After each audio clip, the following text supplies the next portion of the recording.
Can you talk about the dark side of Christian nationalism for people who are perhaps unaware of the sort of nefarious ramifications of this kind of ideology? I mean, it's very much about telling people how to live. And so it means shutting down abortion rights. It means pushing women towards motherhood and out of the workplace. Not out of the workplace, but away from the workplace. It means knocking down, many of the changes we have seen in the last few decades of giving women more leeway and more rights. It means discouraging things like divorce. It means schools that are tutoring children in biblical principles and that are not necessarily teaching things like evolution.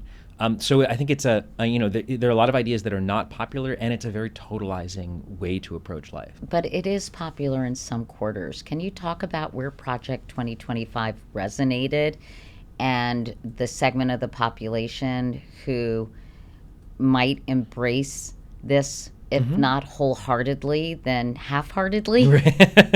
Yeah, I think that this vision of society and the kind of backlash we're talking about is really core to Donald Trump's appeal. It is people who feel like they are losing status in society. They feel like, white men in particular don't have the same kind of status they once did, that Christians are persecuted, that white people are persecuted. And for those people, Donald Trump is very popular. They want to see this kind of vision, and they're willing to follow a plan that offers some of these things. Now, I do think that that's a little bit, I think it's a bit of a shallow appeal. I think people have this really emotional connection to it.